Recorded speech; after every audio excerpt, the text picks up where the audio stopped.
Listo, Juan arranca en 3, 2, 1, arranca. Muy buenas tardes, Santiago. Muy buenas tardes, Jonathan. Primero voy a comentar que este debate fue planteado por el profesor Ramos, luego de ver o de escuchar algunos de mis cursos de filosofía cristiana que están presentes en mi canal de YouTube. Hay 4 o 5 clases que yo dicté hace unos 3 años, 3, 4 años, y el profesor Ramos amablemente me propuso debatir sobre el concepto de filosofía cristiana, él sosteniendo que no era posible y yo diciendo que sí, que era posible. Así que el debate nace así y ante todo me parece importante, para establecer los términos del debate, explicar qué es la filosofía. Cuando hablamos de filosofía hablamos de una pregunta existencial por el todo de la realidad, por la realidad en su conjunto, una pregunta que trasciende el mundo del trabajo, una pregunta que nos coloca por qué hay más allá, no sobre esto o aquello, sino qué hay más allá sobre el todo. Por lo tanto, la filosofía, colocándonos más allá del resultado, más allá del rendimiento puramente práctico, nos coloca en el campo del ocio, nos hace personas libres. La filosofía es un hacer libre, somos máximamente libres. Y por eso es que es conocido el adagio de que la filosofía no sirve para nada. Y dice Piper que no solamente no sirve, sino que no debe servir para nada. En este marco de la filosofía, que estoy prácticamente seguro que el profesor Ramos comparte, es que me gustaría aclarar que la filosofía cristiana no es teología, no es apologética y no convierte, por supuesto, las verdades, los artículos de la fe, las verdades de la revelación que son creídas, no las convierte en sabidas, porque eso destruiría la fe. Tampoco filosofía cristiana significa simplemente filosofía verdadera, porque una filosofía que fuese verdadera, por supuesto que entroncaría con el cristianismo. Pero en ese caso estaríamos hablando de un mero estado de hecho, una relación extrínseca. Lo que yo voy a plantear es una relación intrínseca entre filosofía y cristianismo, no meramente extrínseca. Para esto me voy a basar en 3 o 4 filósofos, principalmente en Etienne Gilson, francés, y en Joseph Piper, alemán. Aunque también me tomaré alguna cosa de Jacques Maritain, filósofo francés.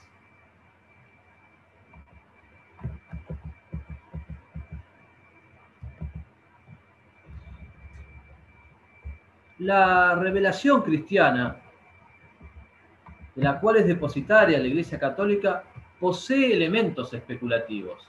El cristianismo ha traído a los filósofos más verdad racional, subrayo lo de racional, más verdad racional de la que hallaban en la misma filosofía. Así como también ha traído indudablemente verdades y datos de origen histórico. La existencia de Abraham, el diluvio universal, Adán y Eva, el cautiverio de los judíos en Egipto, las guerras de los judíos, datos históricos de la época de Cristo, posterior. En el pasado, a principios del cristianismo, muchos sabios creyeron hallar en la revelación cristiana la solución de supuestos problemas filosóficos. Vamos a mencionar 2 casos en los que nos vamos a meter un poco más a fondo, que son San Justino y San Agustín. Pero en la actualidad también. Menciono el caso de Chesterton, de Lewis, el autor de las Crónicas de Narnia, de Kierkegaard, de Paul Claudel, de Edith Stein, de Dietrich von Hildebrand, Manuel García Morente, nuestro filósofo argentino y mártir Jordán Bruno Yenta, McIntyre, especialista en doctrina social de la Iglesia, Bergson, Peggy, los precitados Jacques y Raisa Maritain, el mismo Gilson es un filósofo converso, y finalmente menciono a uno que nosotros conocemos mucho, amigo, sobre todo amigo de esta casa, que es Dante Urbina. El peruano Dante Urbina es un filósofo que llega luego al cristianismo. Hay conceptos filosóficos en la Biblia. si bien como elementos adventicios, pero hay conceptos. Por ejemplo, el concepto del monoteísmo. Deuteronomio 4:35, el Señor es Dios y no hay otro Dios fuera de él. Deuteronomio 6:4, escucha Israel, el Señor nuestro Dios es el único Señor. Segunda carta de Samuel 7:22, por eso tú eres grande, Señor, no hay nadie como tú, ni hay Dios fuera de ti.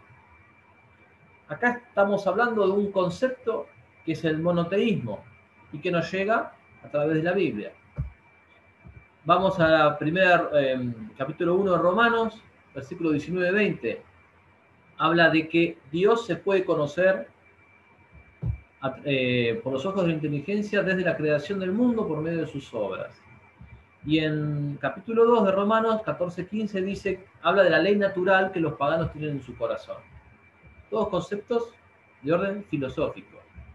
San Justino, él empieza buscando la verdad en el campo del estoicismo, luego se va a la escuela peripatética, luego a la escuela pitagórica y luego a la escuela platónica. Y dice Gilson que lo que San Justino encuentra en el cristianismo, junto con otras muchas cosas, es la llegada de verdades filosóficas por vías no filosóficas. Vamos a detallar el caso de San Agustín. Empieza por el maniqueísmo, luego el escepticismo de Cicerón, luego la filosofía de Plotino. Comenta Gilson, todo lo verdadero de tales escuelas estaba ya contenido en el Evangelio según San Juan y en el libro de la sabiduría. Por eso para San Agustín, el vicio radical de la filosofía neoplatónica es la ignorancia de la doctrina del pecado y la gracia. Ignorancia en la que la revelación cristiana de la cual la revelación cristiana nos saca. En ambos casos, la fe, sin ser filosofía, ofrece respuestas filosóficas. Ellos buscaron la verdad valiéndose únicamente de su razón, fracasaron. La fe luego les ofrece la verdad, ellos la aceptan y la hallan racionalmente satisfactoria.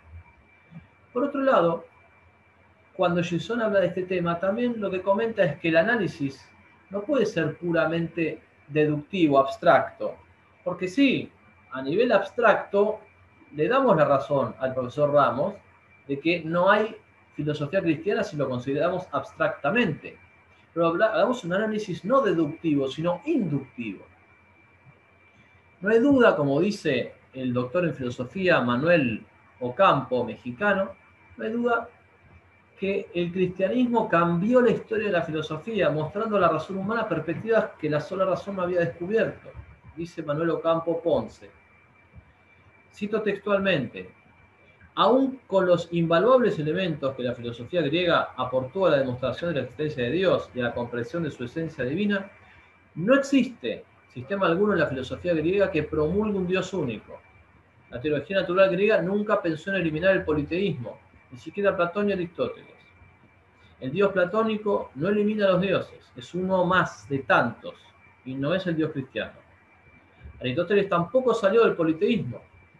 En su testamento, Aristóteles de hecho pide que la imagen de su madre fuese consagrada al dios Demeter, y pide que en esta gira se erigieran dos estatuas de mármol, una para Zeus y otra para Atena. De hecho, fijémonos que en Aristóteles el primer motor, o sea, bajo el primer motor había casi entre 49 y 55 motores inmóviles, eternos y separados. Es decir, que la filosofía griega, aún en la cumbre, no había llegado al concepto del monoteísmo. Ese concepto llega con la revelación cristiana. Sin embargo, es un concepto de orden filosófico. Los filósofos cristianos medievales continuaron la especulación griega llevándola a otro nivel de profundidad. Los cristianos le hicieron decir lo que no había dicho el helenismo, pero que podía decirse e inferirse de sus principios. Por eso los filósofos cristianos, dice Manuel Ocampo Ponce, obtuvieron conclusiones nuevas a partir de principios que ya estaban descubiertos. Por ejemplo, el caso de la esencia del ese, que alcanzó Santo Tomás. La fe enseña que Dios es el que es, yo soy el que soy, Éxodo 3:14, pero da pie así a la concepción filosófica de Dios como acto puro de ser. Entonces, la expresión filosofía... Minutos, Juan. 5 Gracias. minutos. Muchas gracias. La expresión filosofía cristiana implica entonces aceptar el análisis de temas útiles a la teología, pero que son en sí mismos conceptos filosóficos, conceptos de creación, de persona, de naturaleza, la existencia del alma, la libertad humana, sustancia, accidente. Entonces, si bien la filosofía cristiana trasciende todos los sistemas filosóficos, en un sentido instrumentalmente por lo menos, guarda cierta continuación con lo mejor de la sabiduría griega. Podemos decir que la filosofía cristiana no surge de la gracia, que es esencial al cristianismo, sino de la naturaleza ya perfeccionada por el cristianismo. Por eso, el cristianismo hace llegar a la filosofía verdades propiamente filosóficas, las que acabo de enumerar, que aunque son alcanzables de iure por la razón humana, de hecho, la razón humana no había podido alcanzar. Así, por ejemplo, el hecho de que los malvados serán castigados después de la muerte por Minos y Radamantios, como afirma Platón, es algo que será una verdad filosófica que será bautizada por el cristianismo y llevado a la idea de que el único juez es Cristo, ya no estos falsos dioses. También era un concepto habitual en la filosofía griega que la dicha de las ciudades dependiese de los que mandan y obedecen, de los que mandan y de los que obedecen siempre y cuando obren como filósofos. El concepto de acto y potencia de Aristóteles, el nous de Anaxágoras, la lógica aristotélica, y todo esto será elevado y bautizado por la filosofía cristiana. Por eso decimos que la revelación, y lo decimos de la mano de Santo Tomás de Aquino, en su libro Suma contra Gentiles, la revelación supone dos órdenes de verdades, los artículos de la fe y los preámbulos de la fe. Los artículos de la fe son aquellas verdades que jamás hubiésemos conocido sin la revelación, como por ejemplo la encarnación del Verbo o la Trinidad. Mientras que los preámbulos de la fe son aquellas verdades que, pudiendo ser de iure conocidas por la razón, de hecho fueron conocidos gracias a la revelación. Y dice Santo Tomás en Suma contra Gentiles, libro 1, capítulo 4, que estas verdades conviene que sean reveladas y puesto por tres motivos. Dice, primero, porque si no fuese así, muy pocos hombres conocerían a Dios. En segundo lugar, es que aquellos que llegasen a apoderarse de estas verdades lo harían con dificultad y después de mucho tiempo. Y en tercer lugar, dice, por la misma debilidad de nuestro entendimiento conviene que esto sea así.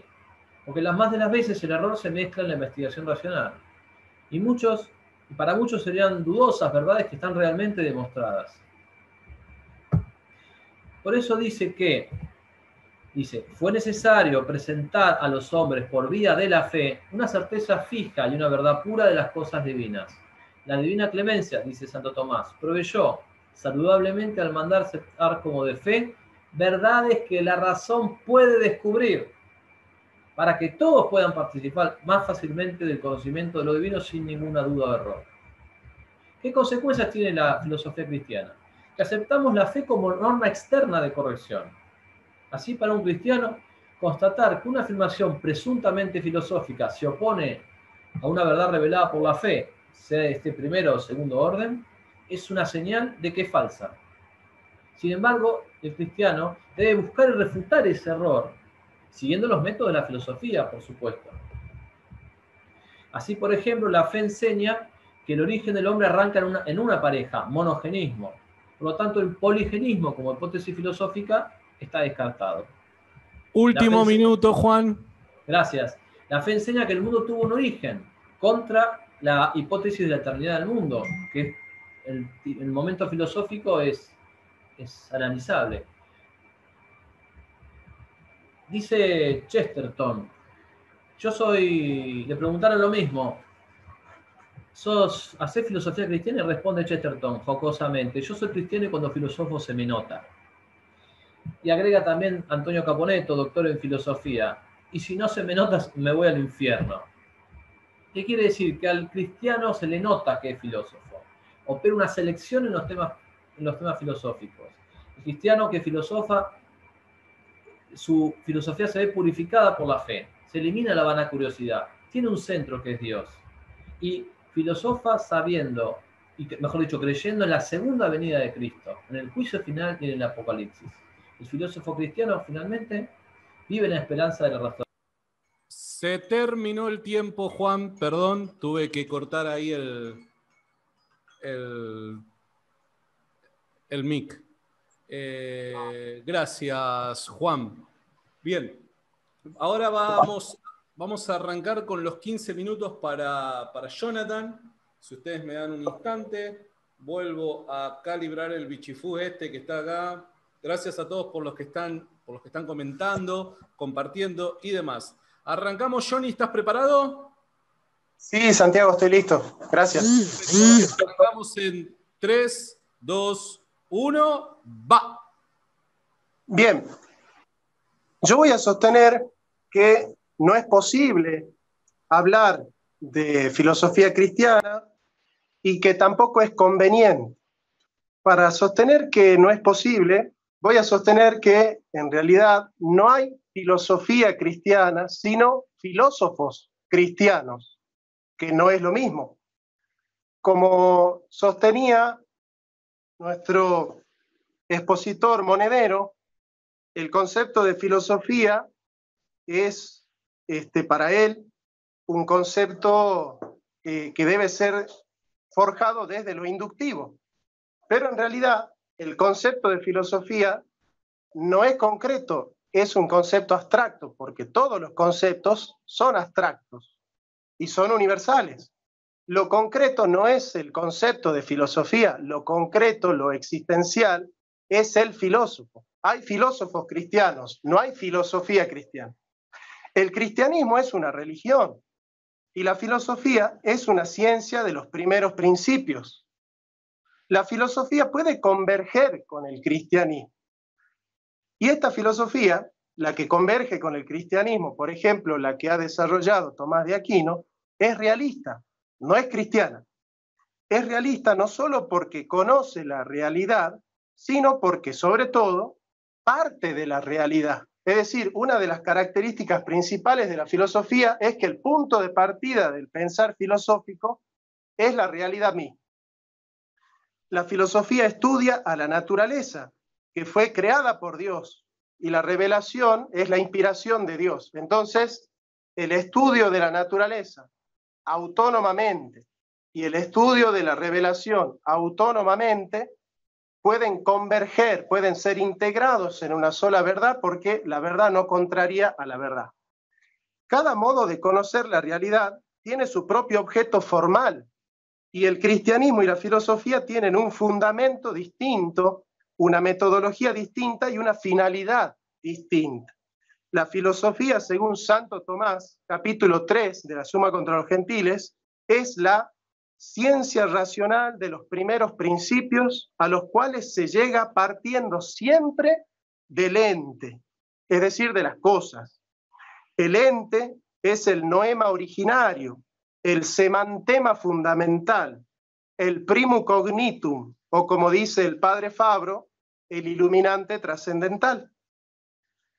A través del principio de demostración, la filosofía va avanzando y, dice Santo Tomás, capta la sustancia del ente partiendo de su realidad efectiva, por eso es realista, y se remonta siempre demostrando en cada paso por la razón o la evidencia lo que se propone hasta llegar a la causa primera, ya que el objeto natural de la razón es el ente, no puede tener otro punto de partida, y así lo dice Santo Tomás en las cuestiones diputadas sobre la verdad, cuestión 1, del artículo 100 al 114, es una traducción mía, dice Santo Tomás, aquello que primeramente concibe el intelecto como evidente y en lo cual resuelve todas las nociones, es el ente, como dice Avicena en el principio de su metafísica, es decir, la filosofía es una ciencia que busca los primeros principios y que parte de la realidad, por eso es ascendente, va del ente al ser. En cambio, la revelación es una revelación de Dios a las criaturas. La filosofía no va de Dios a las criaturas, va de las criaturas a Dios, porque parte de la evidencia del ente. Y Monedero debe saber muy bien que no hay nada en el intelecto que no haya pasado primeramente por los sentidos. La finalidad de la filosofía es el saber por el saber mismo. En cambio, la finalidad de la revelación cristiana, como lo dice el apóstol Juan en su Evangelio, capítulo 20, versículo 31, es que conozcamos que Jesús es el Cristo, y conociéndole tengamos vida eterna en su nombre. Es decir, el objetivo de la revelación es la salvación del hombre, y el objetivo de la filosofía es el puro conocimiento, el saber por el saber mismo. Todos sabemos que nada hay en el entendimiento que no haya pasado antes por los sentidos. Los que entienden el procedimiento perenne de la filosofía parten de la realidad y hacen filosofía realista, no filosofía cristiana. La filosofía no solamente es racional, la filosofía perenne, la que se integra al cristianismo, es una filosofía a posteriori, es decir, va del acto segundo a la potencia y de la potencia a la sustancia. Voy a poner un ejemplo. El acto segundo es, por ejemplo, este árbol está dando peras. Ese es un acto segundo. Ese es un factum. Contra facta non fit argumentum. Contra los hechos no hay argumento. Este árbol está dando peras. Ese es el acto segundo.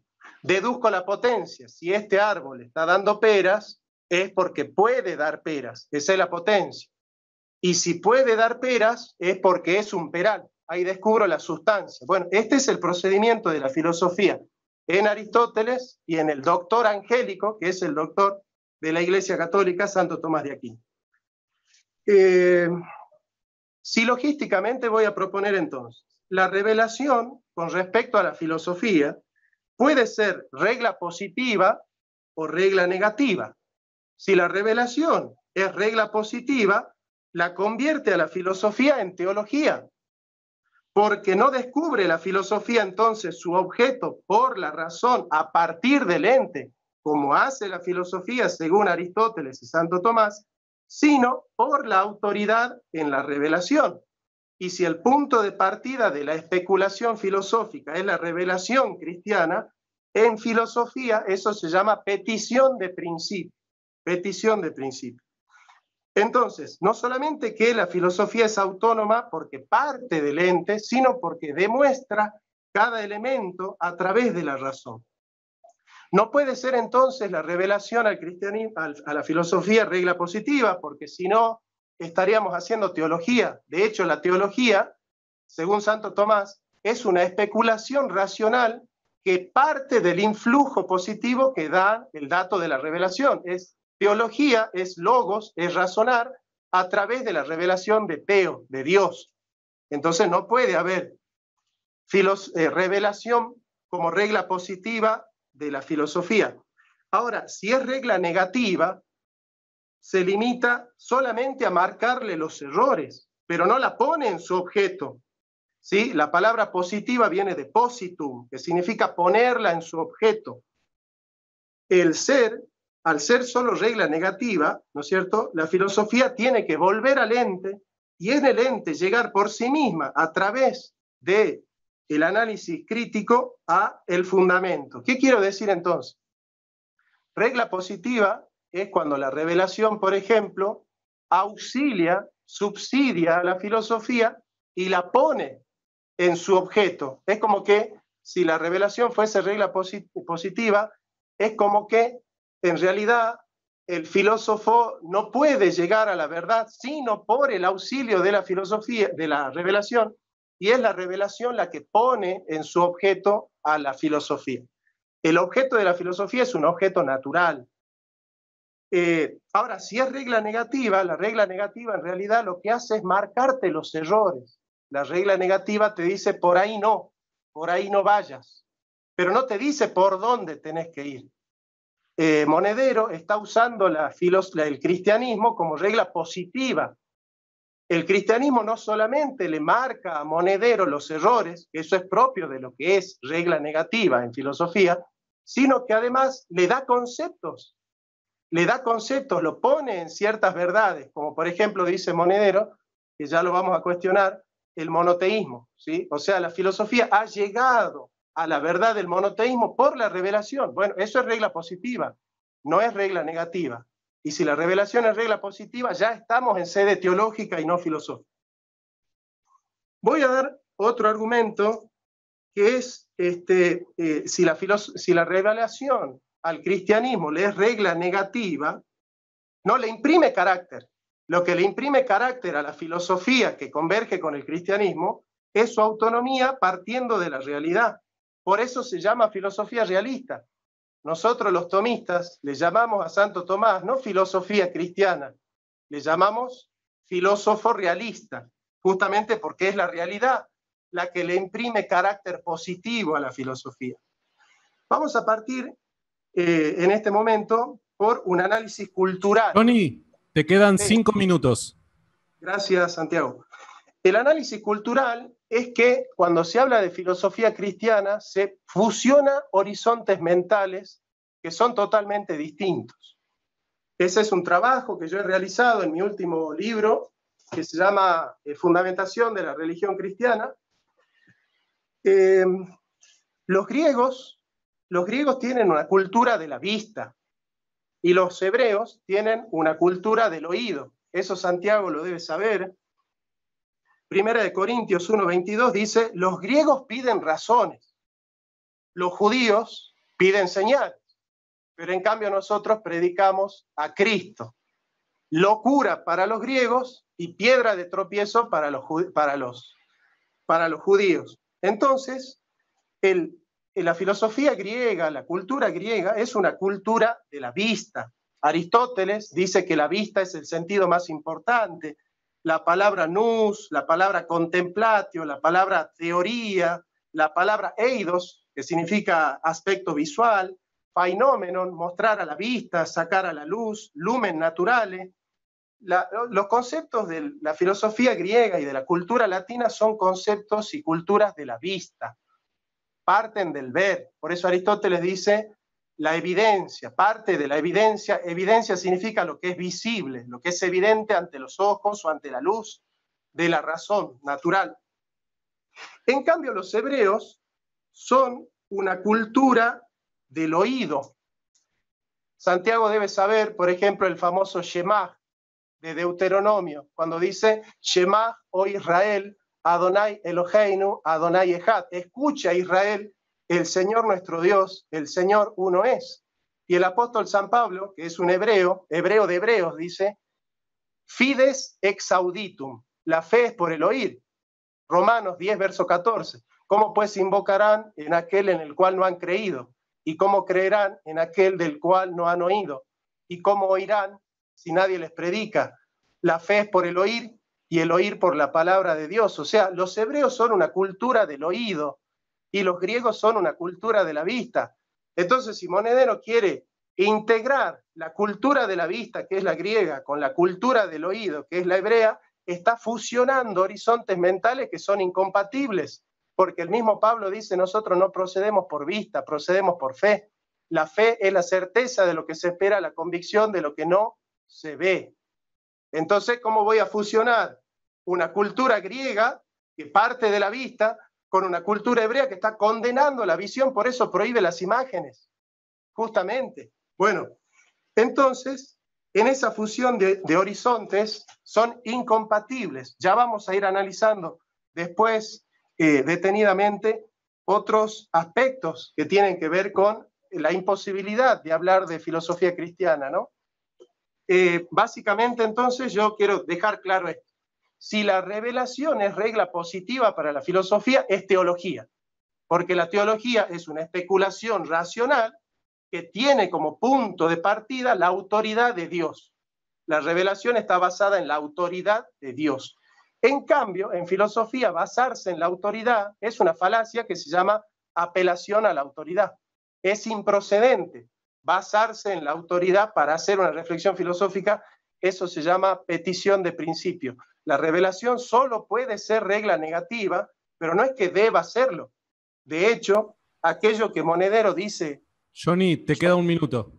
Bien. Aquello que Monedero sostiene que se descubrió por la revelación, que es el monoteísmo, en realidad Santo Tomás en la Suma contra los Gentiles y cuando me toque los 10 minutos voy a exponer, Santo Tomás dice, los filósofos griegos descubrieron que Dios es uno por la razón, lo dice Santo Tomás, que es el doctor angélico, y lo dicen muchos teólogos, entre ellos el padre Fabro, por ejemplo, que es el doctor en filosofía. Entonces, la regla negativa, que es la revelación, no puede imprimirle carácter a la filosofía. Lo que le imprime carácter a la filosofía de Santo Tomás es la realidad. Por eso es filosofía realista y no cristiana. Bien, entiendo que ya terminaste, Johnny. Muchísimas gracias por tu intervención. Gracias a todos los que están conectados. Esto se está poniendo muy, pero muy bueno. Yo les dije de que eran 2 cracks, 2 pesos pesados. Y bueno, ahí la gente en los comentarios ya me está empezando a dar la razón. Ahora vamos a arrancar con la segunda etapa de este debate. Recuerden que el debate va a estar dividido en 4 etapas. En esta segunda etapa vamos a contar con la ponencia de cada uno de ellos en 10 minutos. Estos 10 minutos cada uno de ellos va a utilizarlos para tratar de responder a los argumentos utilizados en su presentación. Obviamente vamos a arrancar con Juan Carlos. Juan Carlos, yo no sé si vos estás listo ya. Tenés que habilitarme ahí el mic, Juan. Estoy listo, son 10 minutos ahora. 10 minutos, si estás listo, arrancamos en 3, 2, 1, va. Muy bien. En primer lugar, respecto de los horizontes, yo no diría que son horizontes contradictorios, el horizonte del oído y el horizonte de la vista, son horizontes distintos. Como no son contradictorios en una misma persona, el hecho de ver y oír y ver. Que un horizonte le dé prioridad a un sentido y no al otro, no los vuelve opuestos o contradictorios.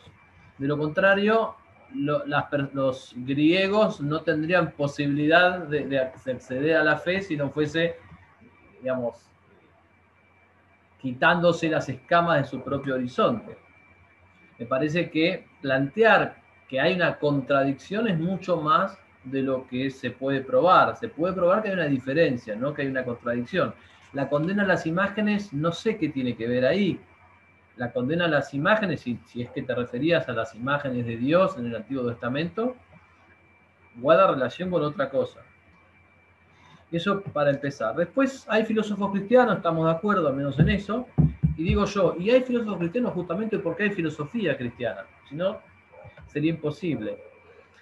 Y vos planteás que Santo Tomás fue un filósofo realista, y yo digo que fue realista, por supuesto, pero que además fue un filósofo cristiano. Y en este sentido, este debate ha tenido lugar en los años 30 del siglo XX, y Maritain dijo que estaba de acuerdo con Etienne Gilson y sostuvo lo siguiente. Él habilitó una distinción entre la naturaleza y el estado de la filosofía. Y esta distinción me parece que puede ser interesante para alumbrar nuestra discusión. Dice así Jacques Maritain. Es preciso distinguir la naturaleza de la filosofía, lo que ésta es en sí misma, y el estado en que se encuentra de hecho, históricamente en el sujeto humano, que se refiere a sus condiciones de existencia y de ejercicio en concreto. Con esto me parece que logramos justamente el equilibrio. Yo ya dije en el primer bloque que yo concedo que abstractamente hablando, o sea, prescindiendo de las cuestiones históricas, no existe la filosofía cristiana. Pero existen filósofos cristianos que históricamente hacen filosofía. Y esa filosofía es cristiana. Y con otras palabras, Maritain está diciendo lo mismo. Una cosa es la naturaleza de la filosofía y otra cosa es el estado de la filosofía misma. ¿Sí? Y continúa Maritain. Y así, la denominación cristiana aplicada a una filosofía no se refiere a lo que la constituye en su naturaleza o en su esencia de filosofía. Si es fiel a esta naturaleza, no depende de la fe cristiana en cuanto al objeto y tampoco en cuanto a los principios y al método. Fin de la cita. Me gustaría además aclarar. Cuando el profesor Ramos dice que se comete falacia de autoridad al proponer la filosofía cristiana, no es así, porque la filosofía cristiana no resuelve las cosas con la autoridad, la resuelve eso la teología.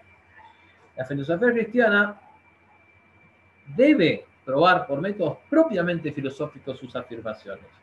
Ahora bien, es indudable que en los más de 1000 años que duró la Edad Media, ha habido conceptos propiamente filosóficos que fueron desarrollados con ocasión del cristianismo, con ocasión de la revelación cristiana.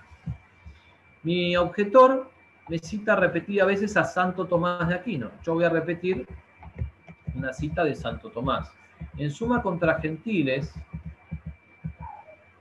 libro 1, capítulo 4, Santo Tomás plantea que conviene que Dios revele verdades filosóficas accesibles a la razón cuando éstas sean necesarias para la salvación. Summa contra Gentiles, libro 1, capítulo 4. Propónese convenientemente a los hombres para hacer creída la verdad divina, accesible a la razón natural. Existiendo, pues, dos clases de verdades divinas, una de las cuales puede alcanzar con su esfuerzo la razón y otra que sobrepasa toda su capacidad, ambas se proponen convenientemente al hombre para ser creídas por inspiración divina. Son, como dijimos al principio, artículos de la fe y preámbulos de la fe. Si Dios no hubiese revelado los preámbulos de la fe, también, dice Santo Tomás, muy pocos hombres conocerían a Dios, se apoderarían de estas verdades con mucha dificultad después de mucho tiempo y no estarían seguros de que están conociendo la verdad. Entonces Dios facilita esto revelando... Juan, quedan 5 minutos. Gracias. Revelando verdades que la razón puede descubrir o podría descubrir por sí misma, pero que de hecho no fueron descubiertas. Por otro lado, también hay una cuestión sobre el tema de la filosofía. Yo coincido con lo que dice el profesor Ramos del método, pero también vamos a agregar algo a la noción de filosofía que va a mostrar cómo esta no es incompatible con la filosofía cristiana. El filósofo, dice Piper, parece incapaz de dominar su ansia de saber. Platón compara el que filosofa con el que ama. El que filosofa está fuera de sí, debido a la sacudida que le produce el espectáculo del mundo. Platón dice que la proximidad de la muerte y hasta el ansia de morir, junto con la filosofía, son cosas que tienen gran afinidad. Y finalmente, el que de veras filosofa no se cuida en lo más mínimo de su propia importancia, sino que se despoja de toda pretensión, se abre desinteresadamente al objeto, abandonando la fascinación proveniente de la necesidad de imponer su propio yo. Por lo tanto, la filosofía no es solamente un método, sino es un sistema de vida. El que filosofa, dice Platón, en la República, no solo debe considerar lo que la razón alcanza sobre el mundo, sino también tener en cuenta la tradición sagrada. Por eso dice que el que filosofa aspira a la sabiduría total. Un deseo verdaderamente fuerte se dirige al todo. Finalmente dice el gran maestro de Aristóteles, el que tiene hambre de veras, no dice que esto le gusta y esto no. Por eso quien filosofa echa mano del todo y del conjunto, tanto de lo divino como de lo humano. En ese sentido, no parece juicioso para el filósofo no tomar en cuenta la revelación. De ahí que Gilson diga que filosofía cristiana llama a esa filosofía que, aunque haga la distinción formal de los dos órdenes, considere la revelación cristiana como un auxiliar indispensable de la razón. Un esfuerzo de la verdad creída por transformarse en verdad sabida. Y el cuerpo de las verdades racionales que este esfuerzo nos entrega es la filosofía cristiana misma. Piper nos dice, no tiene nada de filosófico prescindir de los descubrimientos de la ciencia, pretextando que por el momento solo se trata de indagar la naturaleza humana misma. Tampoco se puede ignorar en una discusión filosófica la información según la cual en los primeros comienzos de la historia humana tuvo lugar algo fatal, culpa y castigo, lo que llamamos el pecado original. La filosofía incluye entre sus aserciones cosas que no demuestra empíricamente y racionalmente. Es necesario, no existe filosofía sin presupuestos. E incluso hay filosofía sin presupuestos, por ejemplo, en los grandes filósofos existencialistas. Forma parte del auténtico quehacer filosófico incluir en la consideración información sobre el mundo y la existencia que no proceda de la experiencia ni de argumentos de razón. Así lo dice Piper en defensa de la filosofía. O sea, siempre que el hombre filosofa recurre inevitablemente a una suerte de información suprarracional. digamos, inconscientemente por lo menos aceptamos o ponemos en juego presupuestos que son más creídos que sabidos. Y finalmente, la pureza metódica del filosofar es un planteo bien moderno, y no en el sentido cronológico, sino ontológico. A Platón y Aristóteles no les interesa la filosofía como una disciplina académica perfectamente delimitada, sino que su energía está entregada, están arrebatados por el conocimiento de la realidad, por descubrir esa sabiduría. Último minuto. Les importaba a ellos más la respuesta a la pregunta y mucho menos el origen de esa respuesta. En ese sentido, si la filosofía cristiana existe, decimos que entre los filósofos griegos y nosotros ha habido la revelación cristiana y esta ha modificado profundamente las condiciones en que se ejercita la razón. Así lo dice Gilson. Y decimos que hay un periodo de gestación de la filosofía cristiana, la patrística, y un periodo de consolidación de esa filosofía, la escolástica. De la misma manera que la gracia eleva la naturaleza, como dice Santo Tomás, la revelación cristiana condujo al pensamiento griego a la perfección, confirmando todo lo valioso del helenismo y elevándolo a un plano mucho más alto. No debemos hacer una oposición entre lo que se ve y lo que se escucha. Filosofía cristiana es la propuesta. Muchísimas gracias. Genial. Ahí justito se terminó. Buenísimo, Juan. Gracias a todos los que están conectados. Recuerden, la idea es que me vayan dejando las preguntas que tengan tanto para Jonathan como para Juan Carlos Monedero. Johnny, ¿estás listo? Sí, Santiago. Dame un segundo acá que vuelvo a poner el chirimbolo este. Ahí estamos. Arrancás en 3, 2, 1, va.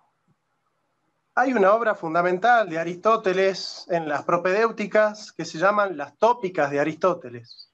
Tópicas viene de topo, que en griego significa lugar. Allí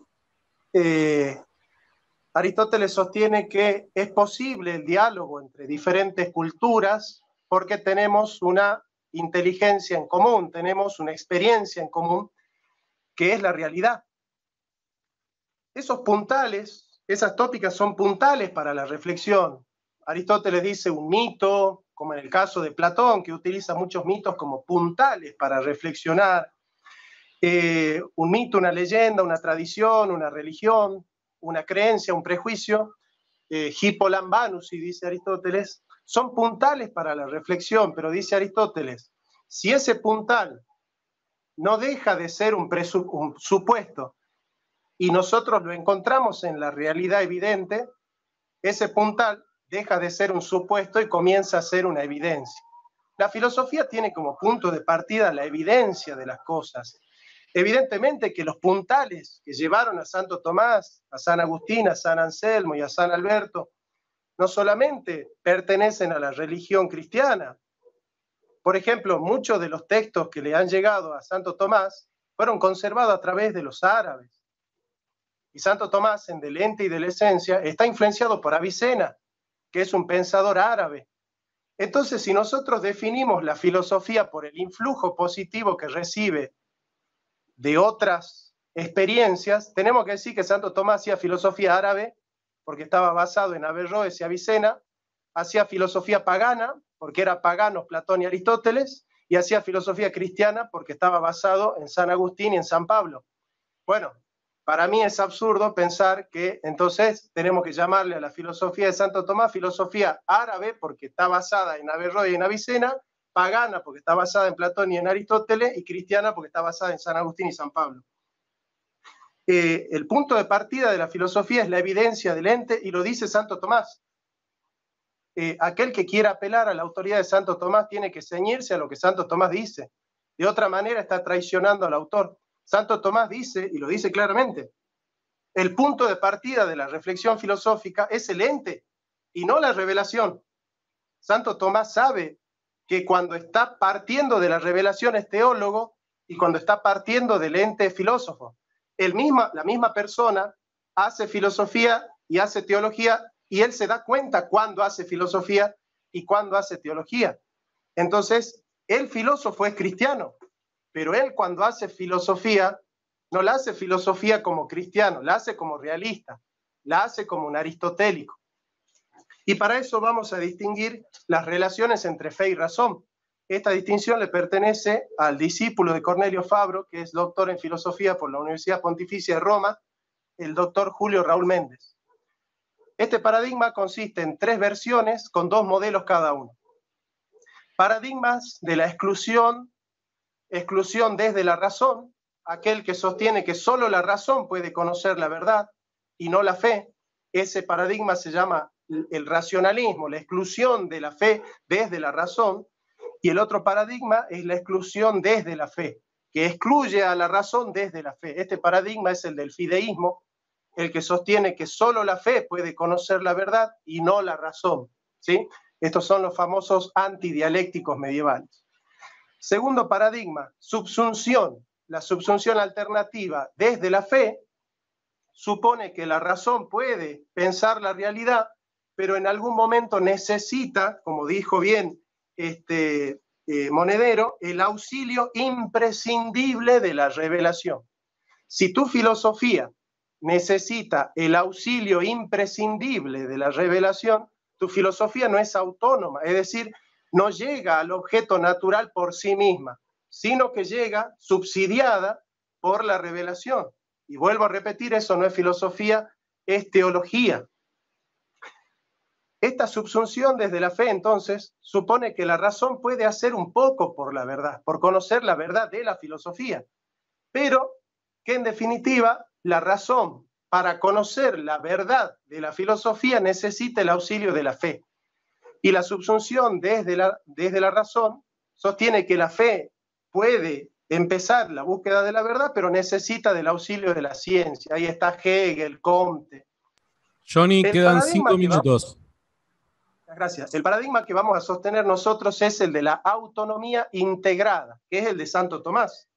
Santo Tomás dice, la filosofía, por un lado, partiendo del ente y haciendo deducciones a través de la analítica del ente sintético, va procediendo de demostración en demostración hasta remontarse hasta la causa primera. En el oficio del filósofo, ese es el procedimiento. Por eso Santo Tomás se da cuenta que él como filósofo es realista, ¿sí? Y la religión llega a su objeto sin el auxilio de la filosofía. Es decir, nosotros descubrimos que Jesús es Dios sin necesidad de la filosofía. La filosofía lo que hace es pedagogía, hace inteligible la revelación, pero la filosofía no pone a la revelación en su objeto. Entonces, filosofía y fe son autónomas, cada una llega por su cuenta a la verdad. La filosofía a la verdad natural y la fe a la verdad sobrenatural.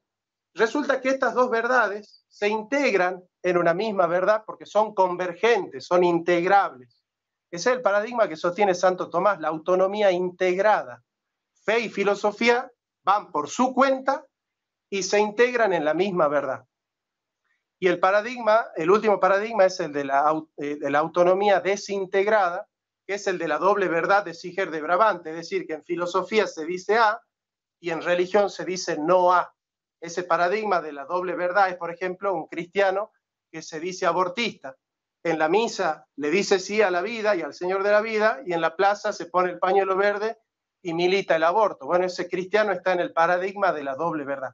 Santo Tomás pertenece al paradigma de la autonomía integrada, es decir, filosofía por una parte y religión por otra parte descubren la verdad por su cuenta. Dice Tomás en la Suma contra los Gentiles, libro 1, capítulo 3, hay un doble orden de verdad. Hay ciertas verdades de Dios que sobrepasan la capacidad de la razón humana, como es que Dios es uno y trino, y hay otras que pueden ser alcanzadas por la razón natural, como la existencia y unidad de Dios, lo que incluso demostraron los filósofos guiados por la luz natural de la razón, como el principio de toda ciencia que la razón puede tener de una cosa es la captación de su sustancia, pues lo que es, dice el filósofo, es el principio de demostración, conviene que el modo en que sea entendida la sustancia de un ser sea también el modo en el que todos podamos conocerlo. Si pues el entendimiento humano comprende la sustancia de una cosa, de la piedra o del triángulo, por ejemplo, Nada habrá inteligible en ella que sobrepase y exceda la capacidad de la razón. El punto de partida de la filosofía, entonces, es la evidencia del ente. ¿Por qué? Porque eso es lo que tenemos en común. Es decir, Santo Tomás, cuando escribe la Suma contra los Gentiles, que es la Suma filosófica, se da cuenta que lo que tenemos en común con los gentiles no es la revelación cristiana.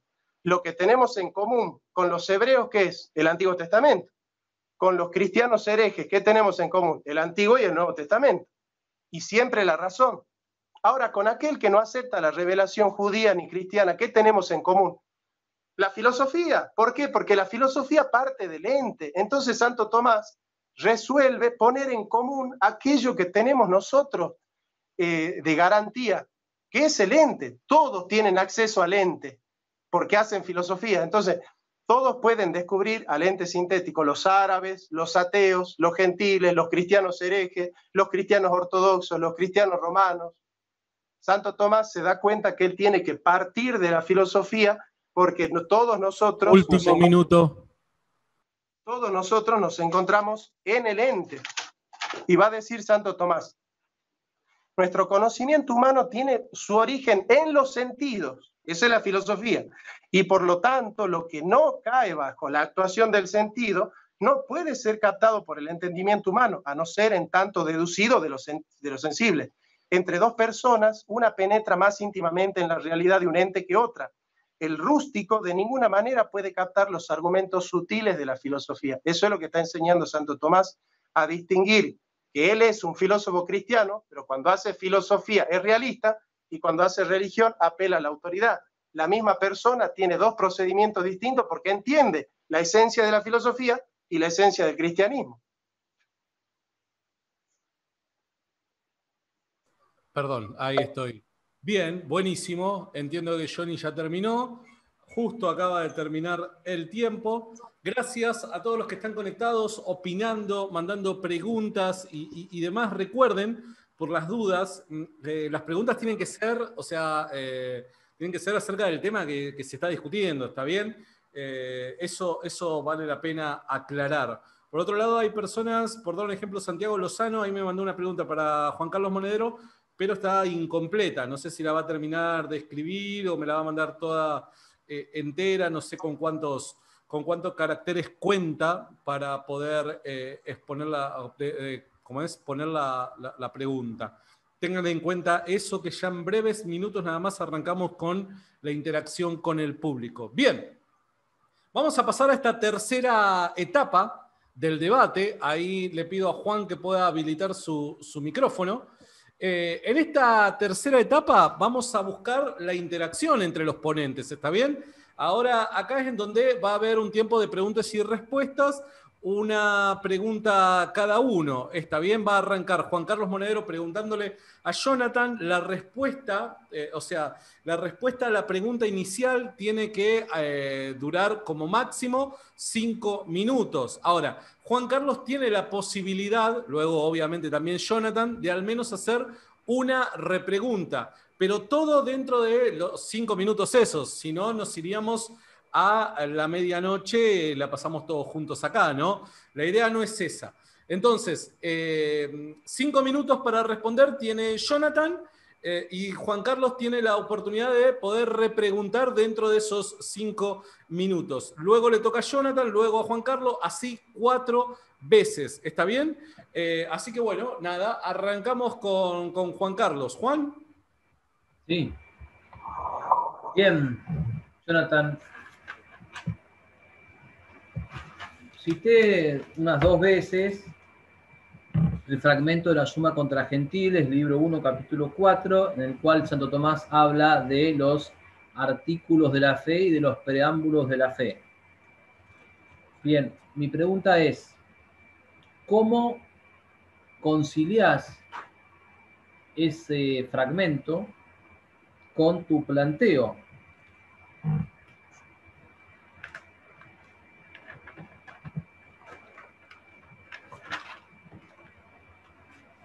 ¿Terminó tu pregunta, Juan Carlos?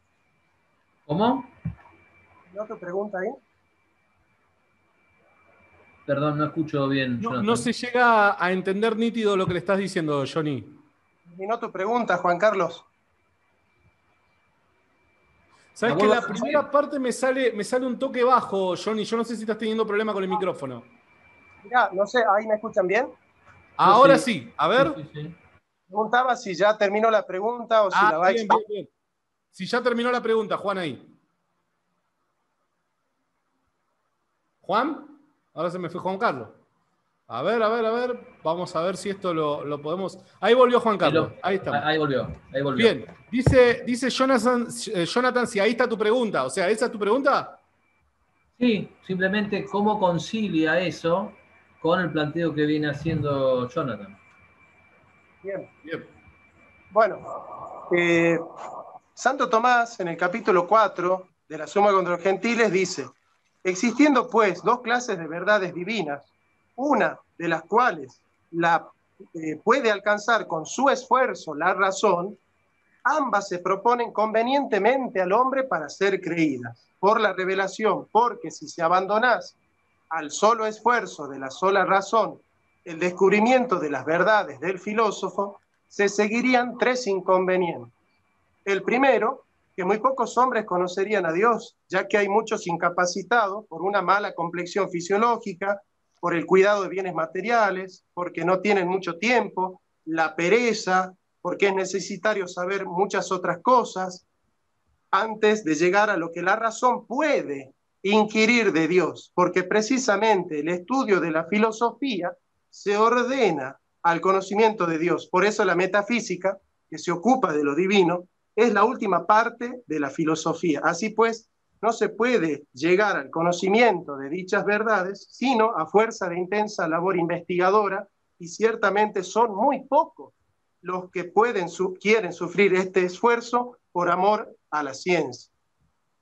El segundo inconveniente es que los que llegan al hallazgo de dicha verdad lo hacen con dificultad y después de mucho tiempo y esfuerzo, ya que el entendimiento la capta luego de mucho ejercicio racional y muchos están sujetos a las pasiones juveniles. El tercer inconveniente, la más de las veces la falsedad se mezcla en la investigación racional y por lo tanto para muchos serían dudosas verdades que realmente estén demostradas, ya que ignoran la fuerza de la demostración. También entre muchas verdades demostradas se introduce de vez en cuando algo falso que no se demuestra, sino que se acepta por una razón probable o sofística, tenida como demostración. La divina clemencia proveyó saludablemente mandar a aceptar como de fe verdades que la razón puede descubrir por sí misma. Santo Tomás acá no está diciendo que sin la revelación no se puede descubrir las verdades de la filosofía, todo lo contrario.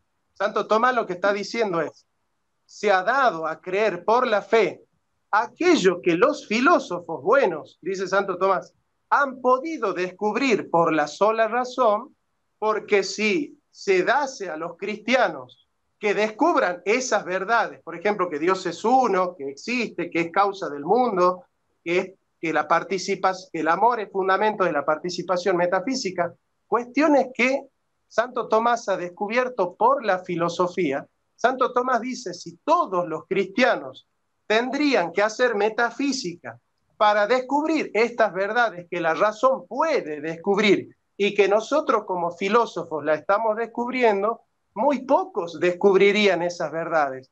Pero no es que Santo Tomás está diciendo que esa revelación es necesaria para toda la gente. Está diciendo es necesaria para los que son, esta es la palabra que se utiliza por ahí, tarados, es decir, los que tienen una tara mental, para los perezosos, para los vagos, para los inconstantes, para los que no tienen amor por la verdad. Es decir, solo contemplando, Santo Tomás dice, Dios contemplando que hay vagos, perezosos, tarados, inconstantes, y que mezclan su análisis con errores, solo por amor a ellos se ha dado a conocer por la verdad aquello que nosotros los filósofos podemos, y de hecho lo hemos conocido por la razón.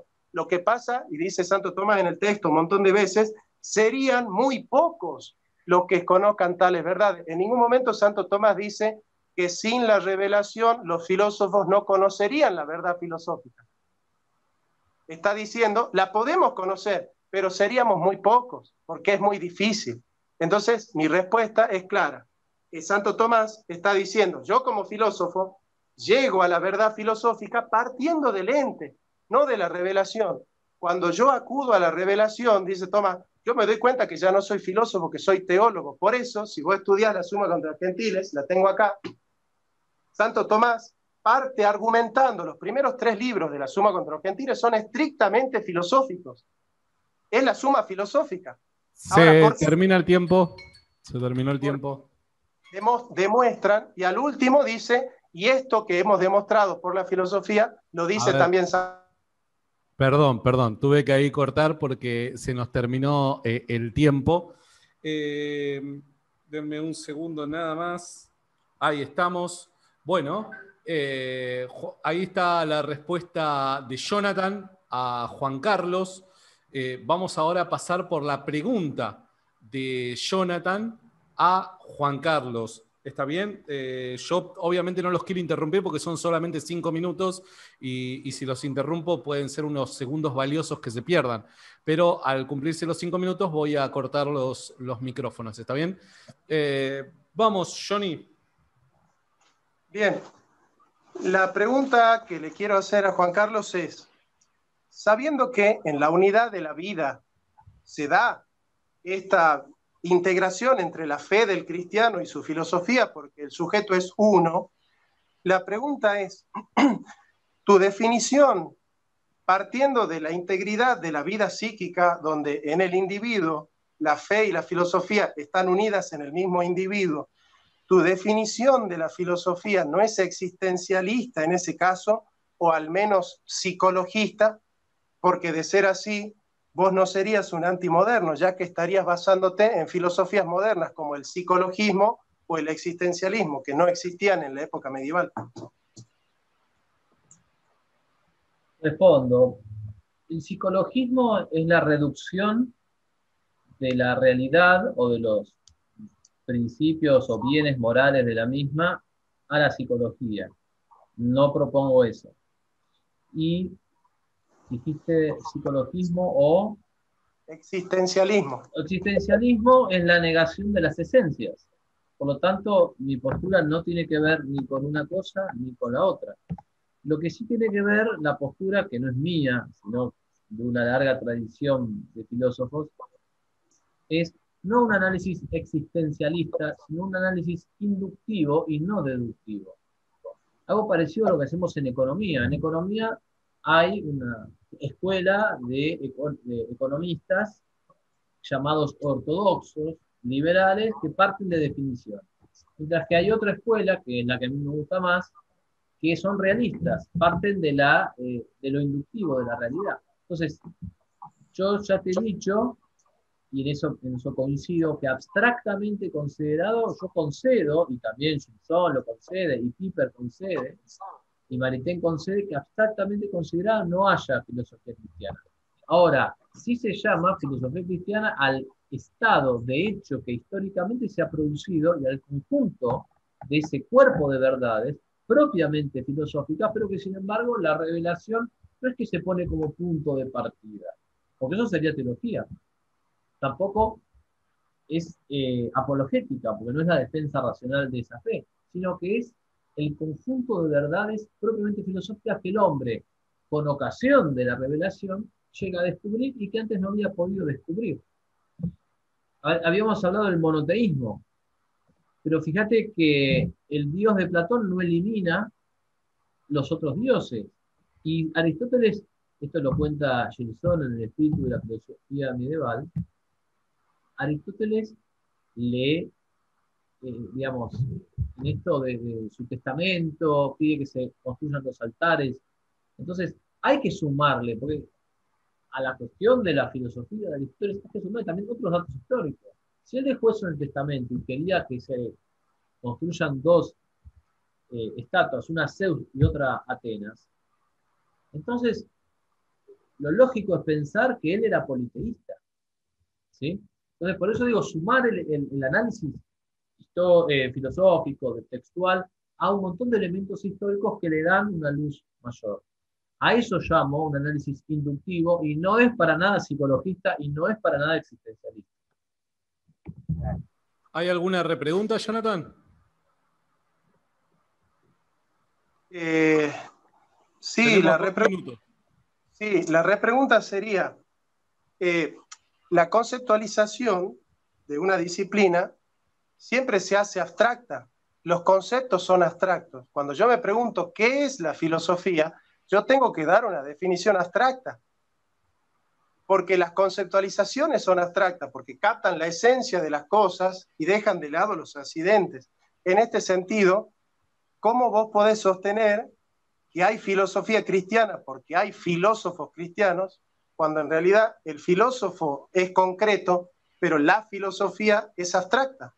Digamos, la filosofía no pasa caminando por la calle, diría Bunge, ¿no es cierto? Entonces, ¿cómo es que vos no podés distinguir entre la noción abstracta, que tiene que ver con el objeto formal quod, que es el procedimiento, y es decir, la misma persona, por ejemplo, Einstein, dijo muchas verdades que son consonantes con el cristianismo, pero sin embargo nadie dice que Einstein era un filósofo, un científico cristiano.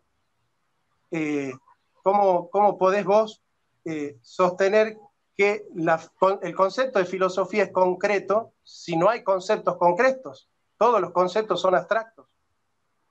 Yo no sostuve que el concepto de filosofía cristiana es concreto. Yo lo que sostuve fue la existencia de una filosofía cristiana basada en el análisis de la historia. Ok, bien, buenísimo. Justo faltaban 20 segundos. Ahí estamos. Vamos con la segunda pregunta de Juan Carlos Monedero a Jonathan. Cuando quiera, Juan. Bien. El profesor Ramos dice que no hay filosofía cristiana, pero sí filósofos cristianos. Entonces yo pregunto, ¿cómo puede haber filósofo cristiano sin haber filosofía cristiana? Porque se supone que lo que hace o el rastro de un filósofo cristiano es la filosofía cristiana. Si no hay ese rastro, ¿con qué autoridad puedo llamarlo filósofo cristiano? No con qué autoridad, ¿cuál es la prueba de que hubo filósofo cristiano? Si ustedes, vamos para adelante, somos historiadores que estamos en el año 3000 y decimos, ¿hubo filosofía cristiana? Encontramos filósofos cristianos. ¿Cómo puede haber una cosa y no haber la otra? Bien. La filosofía es el estudio del ente sintético para descubrir sus principios y sus causas. Eso es lo que define Santo Tomás, que dice el punto de partida y aquello en lo cual se resuelven todas las nociones es el ente. Los filósofos medievales, en general, no hacían estrictamente filosofía porque sus especulaciones estaban muy subsidiadas por la revelación. Entonces, estrictamente filosofía hace Santo Tomás de Aquino porque le da autonomía. La filosofía es autónoma, es decir, la filosofía, en el filósofo puede estar la fe. De hecho, Santo Tomás tenía fe. Pero él en el capítulo 9 hace una distinción. Dice, es evidente que la razón del sabio debe versar sobre esta doble clase de verdades sobre lo divino. Y debemos destruir los errores contrarios. En la exposición de las primeras clases de verdades, o sea, de las verdades filosóficas, se ha de proceder por la demostración y en la segunda clase de verdades, por la autoridad. Entonces, en las verdades que la razón puede conocer por sí misma, el punto de partida es el ente sintético, porque no puede haber nada en el intelecto que no haya pasado por los sentidos. Es decir, es a través de la abstracción que el filósofo tiene en la filosofía el conocimiento de las esencias, conocida a través de los sentidos, y el procedimiento es puramente demostrativo. Eso es lo que Santo Tomás, cuando hace filosofía, hace eso, procede de esa manera, y si vos lees la Suma contra los Gentiles, te vas a dar cuenta que él no argumenta en el libro 1, 2 y 3 de la Suma contra los Gentiles, no argumenta nunca basándose en la revelación, jamás. Utiliza la revelación para decir, esto que lo hemos probado racional y demostrativamente partiendo del ente, también lo dice San Pablo, también lo dice el profeta, mostrando que esas dos autonomías son convergentes, se integran. Pero Santo Tomás nunca dice que sin la revelación cristiana no puede haber filosofía. Todo lo contrario, de hecho, él descubre lo último que se puede descubrir por la razón, y es que el amor es el fundamento de la participación metafísica, es decir, que Dios nos ha creado por amor, y Santo Tomás lo descubre filosóficamente. Y después muestra que la revelación es consonante con esto que él filosóficamente está descubriendo. Por otro lado, en las verdades que la razón no puede conocer por sí misma, el punto de partida es la revelación, o sea, es de arriba para abajo. La revelación, la teología procede de manera descendente, la filosofía de manera ascendente. Santo Tomás entiende su oficio como filósofo y como religioso. El punto de partida es la revelación aceptada por la fe con argumentos probables y de autoridad. Así lo dice textualmente en el capítulo 9 Santo Tomás de Aquino, que entiende que él es un filósofo que también es cristiano, pero que entiende que como filósofo procede de una manera y como religioso y teólogo procede de otra manera. ¿Hay alguna pregunta, Juan? ¿Te queda un minuto? Voy a repreguntar. Vuelvo a la pregunta inicial. Si en el futuro alguien quisiera saber si hubo filosofía cristiana o no, debería haber algún rastro, alguna huella. Entonces, yo lo que planteo es que los filósofos cristianos escriben y dan clases de filosofía, y el resultado de eso, a nivel de audios, a nivel de texto, es un cuerpo de verdades que llamamos filosofía cristiana. Por eso planteo que no puede haber una cosa sin la otra. O sea, es lo que se espera que deje un filósofo cristiano, que deje filosofía cristiana. Por eso me parece contradictorio admitir que hay filósofos cristianos y que no hay filosofía cristiana. ¿Algo para decir en los segundos que quedan con respecto a eso, Jonathan? Sí, yo creo que Juan Carlos no está aceptando la distinción de los objetos formales. Es decir, es cierto que la revelación habla de las criaturas y es cierto que la filosofía habla del ente. Ahora, cuando Santo Tomás dice la palabra ente, está haciendo filosofía, y cuando dice la palabra criatura, está haciendo teología. Son objetos formales distintos, son procedimientos y metodologías distintas. Evidentemente que Santo Tomás está pensando, y no está pensando en contra del cristianismo, pero su filosofía no es cristiana, es realista, porque él como filósofo parte de la realidad.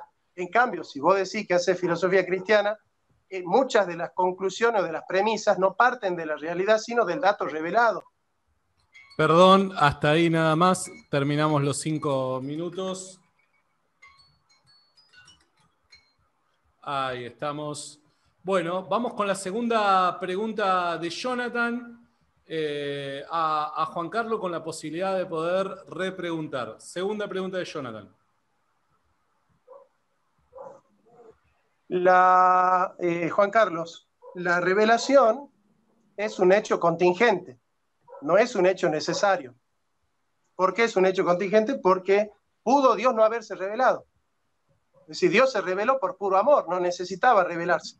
Entonces la pregunta es, la revelación es un hecho contingente, pero en la definición nunca ingresan los atributos accidentales y contingentes, sino que en la definición ingresan cuestiones necesarias. La revelación es necesaria para definir, la revelación cristiana es necesaria para definir eso que vos llamás filosofía cristiana, como un hecho contingente puede definir algo si en la definición solo hay atributos esenciales y necesarios y nunca accidentales y contingentes. Respondo que sí. Respondo que es necesaria, porque no podía haber filosofía cristiana antes del cristianismo, pero que eso no tiene que ver con una definición así esencial, sino con el hecho lógico de que no, digamos, en el siglo I a.C. no podía haber filosofía cristiana. Simplemente tiene que ver con eso. Ok, ¿quiere repreguntar, Jonathan? Sí, en realidad no sé si entendiste mi pregunta. En la definición aparecen las notas esenciales de la filosofía, aquello que sin eso no puede haber filosofía. Yo te pregunto si es posible, ¿no es cierto?, que haya una filosofía absolutamente verdadera, sin necesidad de la revelación cristiana, y de ser así, digamos, la repregunta sería, ¿cómo podrías vos dialogar con un ateo si muchas de tus premisas están edificadas aceptando la autoridad de la revelación? Y si las cosas que afirma la revelación son evidentes, ¿por qué directamente no vas al ente en vez de acudir a la revelación? ¿Por qué no examinás el ente en lugar de acudir a la revelación y en vez de llamarte filósofo cristiano, hacer filosofía realista? Me gusta que hayas dicho esto porque ahora empiezo a ver un poco más un tema que por ahí no desarrollaste, que es, vos primero te concentraste mucho en que no existe la filosofía cristiana, dijiste tampoco es conveniente, y ahora es como empieza a surgir el tema de la conveniencia o la inconveniencia. Yo puedo dialogar perfectamente con un filósofo ateo, porque justamente, y esto en algún momento del segundo bloque lo dije, pero lo vuelvo a explicitar, el hecho de que la filosofía cristiana sea un descubrimiento con ocasión de la revelación, no dispensa al filósofo de tener que probar con métodos propiamente filosóficos aquellas verdades. Para nada. El filósofo cristiano no puede sacar la carta de la revelación ante digamos así, las objeciones del ateo. Tiene que, con métodos propiamente filosóficos, probar su punto. Lo que pasa es que él ya sabe, o ya cree, mejor dicho, ya cree que ese punto es verdadero por una autoridad que si no tuviese la autoridad de Dios no estaría tan seguro.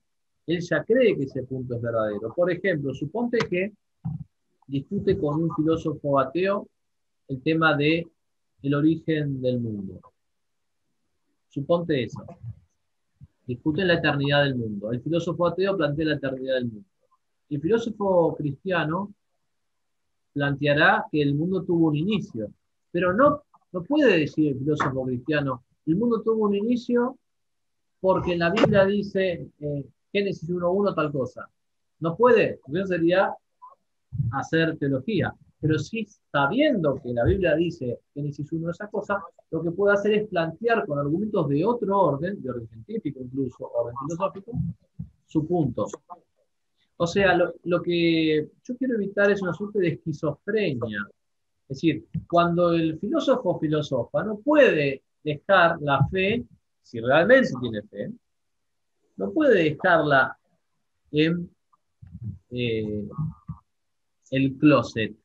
O sea, esa fe, digamos, informa en el sentido de que comunica la forma a la inteligencia. Entonces, el filósofo no se puede olvidar que tiene fe.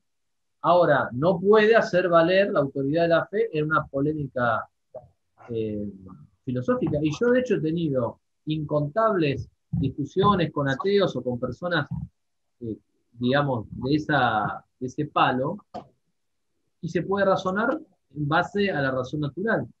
Pero nada impide que yo pueda seguir creyendo en esas verdades, aunque no las ponga en juego durante la discusión. Ok, bien. ¿Cómo? Tengo algo para decir con respecto a eso. El tema está en que ya la repregunta ya fue usada. Entonces, ¿qué te parece si lo planteas en tu próximo turno?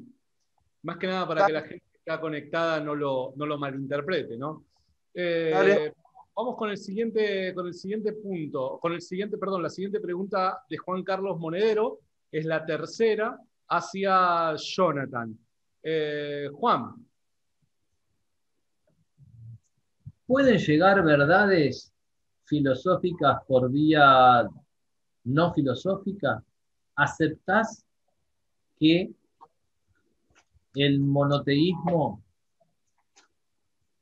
la ley natural, la existencia de un alma humana, la libertad humana, son verdades filosóficas que han llegado al mundo, han llegado especialmente primero a los judíos y luego a los cristianos, han llegado por vías no filosóficas, respaldadas por la autoridad de la revelación? Mirá, el mismo Santo Tomás de Aquino, en el capítulo 4, decía que Aristóteles y Platón descubrieron el monoteísmo por la filosofía. Yo creo que acá hay una distinción que nos puede ayudar Jäger, cuando él dice, en la antigüedad hay tres tipos de teología. Teología religiosa, es la que se practica en los cultos; teología civil, es la que articula una nación; y la teología filosófica. Aristóteles, y yo creo que acá hay que hacer mucho hincapié en los objetos formales, porque vos le llamás esquizofrénico a aquel que entiende cuándo está procediendo como filósofo y cuándo está procediendo como teólogo. Entonces, es como que yo noto que si vos no ves que yo todo el tiempo estoy leyendo la Biblia y consultando lo que dice el cristianismo para hacer mi filosofía, parecería que yo soy un esquizofrénico simplemente por estudiar el ente y analizar minuciosamente el ente, como si no se pudiera conocer la realidad. Yo te escuché en muchos videos decir que es posible conocer la realidad. Lo que hacía Aristóteles era, en filosofía, era monoteísta, porque él en su filosofía llega a un primer motor inmóvil, que es uno. Por eso, de hecho, el gran metafísico llamado Germán Jiménez habla de la metafísica de Aristóteles como enología, es decir, como metafísica de lo uno.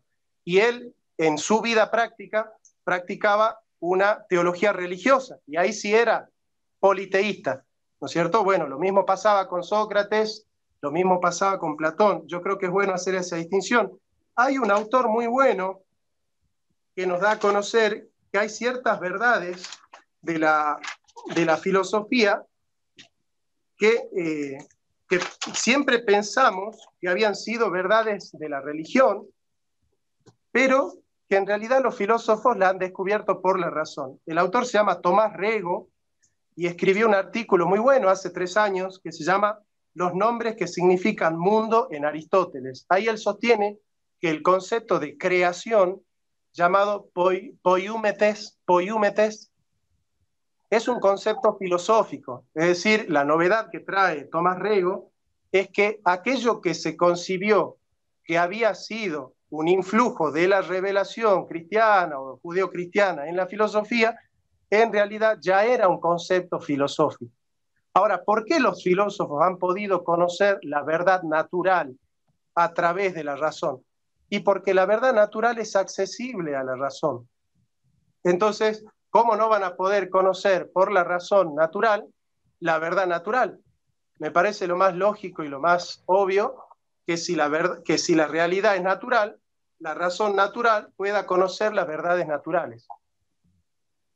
Juan, ¿tenés alguna repregunta? Quedan 2 Sí, minutos. una aclaración. Yo no estaba diciendo que tu planteo era esquizofrénico. Yo lo que estaba diciendo es que aquellas personas que dejen de lado la fe y que de alguna manera pongan la fe en el closet eran las que eran esquizofrénicas. Y en eso creo que estábamos de acuerdo, porque vos mismo diste el ejemplo del católico que va a misa y adora al Señor de la vida en la liturgia y después vota o apoya el aborto en la plaza. Entonces, de eso me estaba refiriendo. De ninguna manera era un ataque personal. Lamento que lo hayas tomado así, pero no era la intención para nada de mi comentario. En cuanto al tema de fondo, justamente acá es donde la historia complementa la filosofía, porque si una persona, por más que sea Santo Tomás, lee Aristóteles y llega a una conclusión, pero luego nosotros sumamos el hecho de que Aristóteles adoraba a Atenea y a Zeus y a Demeter, entonces me parece que lícitamente podemos decir, bueno, lo que a la luz de la filosofía se ve de una manera, cuando le sumamos el poder de la historia, se puede ver de otra. Y por eso, digamos, puntualmente mi pregunta tenía que ver con si vos admitís que lleguen verdades filosóficas por vías no filosóficas. Mirá, yo primero voy a sostener que la revelación cristiana para los que se pierden es locura.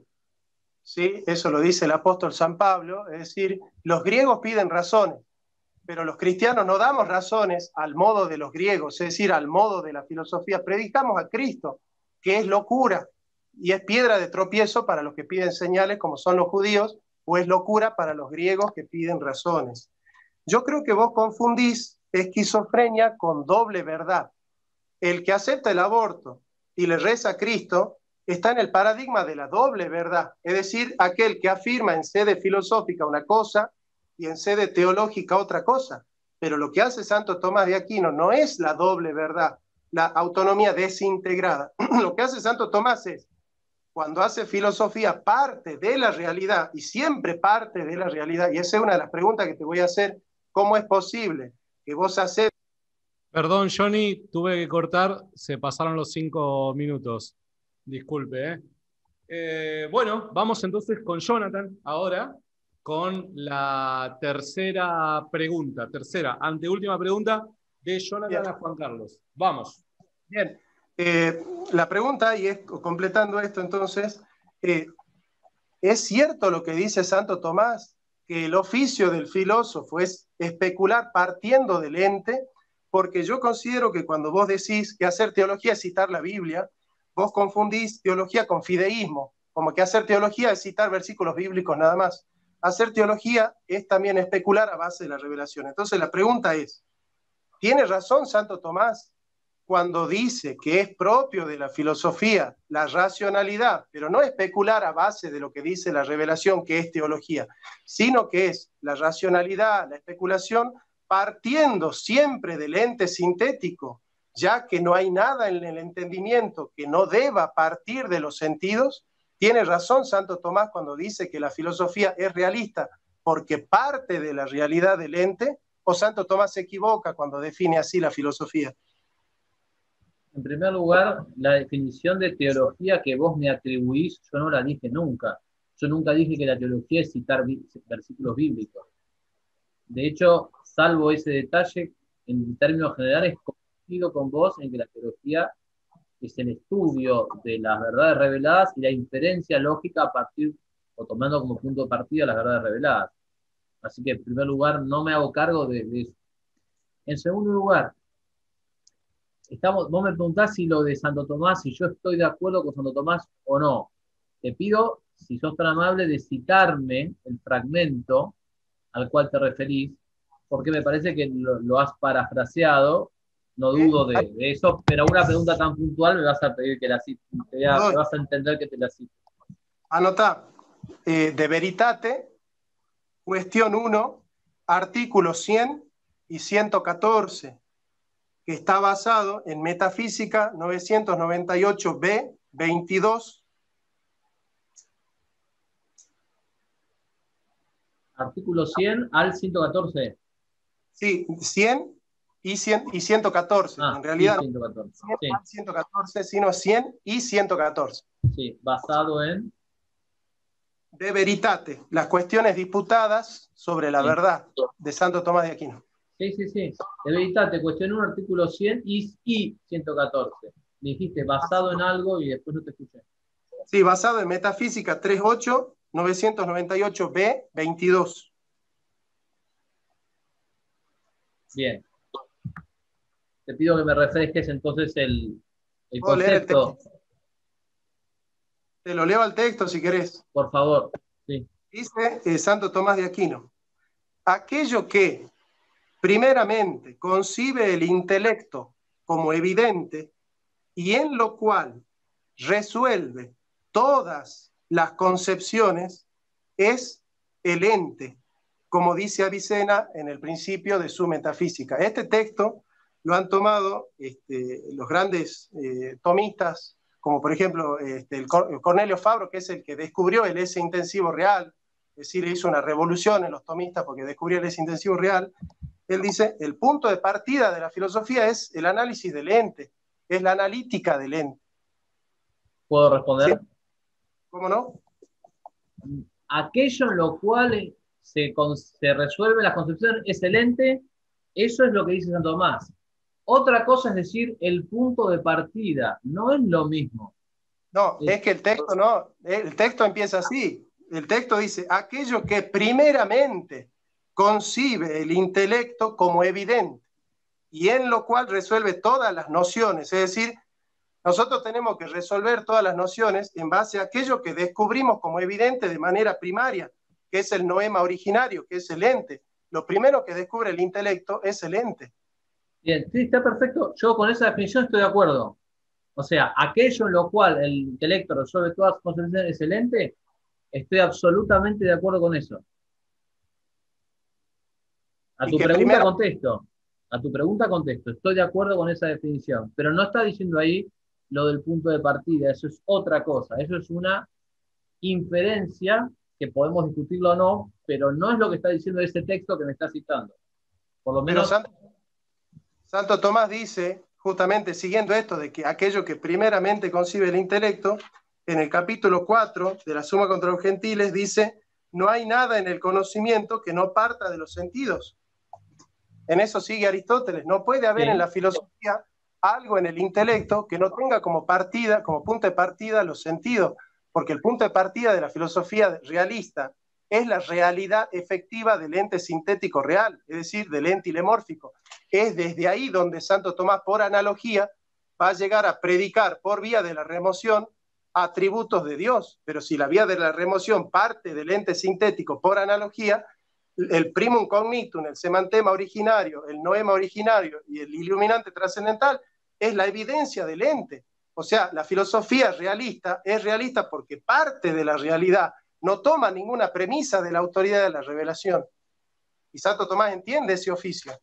Respondo que una cosa es lo que vos me estás citando, que yo estoy de acuerdo con Santo Tomás, y otra cosa es que eso neutralice o cancele la filosofía cristiana. Yo no veo que en el medio estás metiendo, digamos, no que estás metiendo, que apelás a otras premisas y yo no veo la lógica que me lleve de un punto a otro. Pero bueno, yo no la veo. Creo que yo estoy de acuerdo con Santo Tomás y creo que eso no cancela la filosofía cristiana. ¿Querés aprovechar a repreguntar, Jonathan? Porque yo puse pausa en los momentos en donde se estaban buscando las citas y demás, porque creo que no correspondía para el desarrollo de la respuesta, ¿está bien? ¿Querés? Sí, es que a mí me parece muy obvio que si Santo Tomás dice que no hay nada en el intelecto, en filosofía, ¿no? No se acepta nada que no parta de los sentidos, es que el punto de partida de la filosofía es el ente. Es por eso que Santo Tomás escribe la Suma contra los Gentiles partiendo del ente en los primeros 3 libros, porque se da cuenta que el terreno que tenemos en común para debatir con los ateos y con los gentiles es el ente común. El punto de partida no es la revelación, y filosofía no es especular a base de lo que dice la revelación. Filosofía es especular a base de lo que encontramos en el ente. Por supuesto que no. Es que nunca dije, no estoy diciendo, y declaré desde el principio, que filosofía cristiana no es teología. Filosofía cristiana no es teología. Eso fue lo primero que dije al principio. Pero especular, la revelación es teología. Especular en base de la revelación es teología. Ahora, sí, especular y llegar a nociones propiamente filosóficas, porque históricamente yo creo, pero esas nociones podría haber llegado de otra manera filosóficamente, no veo cuál es el problema. Por eso para mí era una cuestión que no ofrecía ningún problema el concepto de filosofía cristiana, porque no era introducir de manera clandestina la teología en una premisa. Te di el ejemplo de la eternidad del mundo. O sea, vos seguís obligado como filósofo a probar que el mundo tuvo un comienzo por métodos propiamente filosóficos. Seguís obligado a eso. Hacer filosofía no es decir, yo acepto esto por fe y después voy a buscar argumentos racionales para defender esto que yo ya tengo por cierto a través de la fe. Eso no es hacer filosofía. No, de acuerdo, pero eso pasa. De acuerdo, pero pasa, es parte de la vida. O sea, vos tenés fe, vos sos un niño, luego sos un joven, luego sos un adulto, y hubo un momento en que te planteaste la idea de si lo creído podía además ser sabido. Eso es lo que dice Gilson, transformar lo creído en sabido. Bien. Pero, a ver, la teología... Perdón. Yo también, para mí me resulta muy atractivo este ida y vuelta. Lo que pasa es que no es lo que dejamos, lo que hablamos al principio, entonces más que nada, para continuar con la modalidad que hemos planteado, ¿está bien? Me resulta más atractivo así, pero es lo que habíamos arreglado antes, ¿está bien?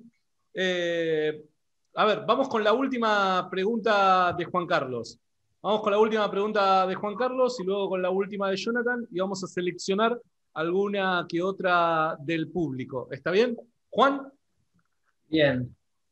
Tenía 2 o 3, pero no quiero volver a repetirme.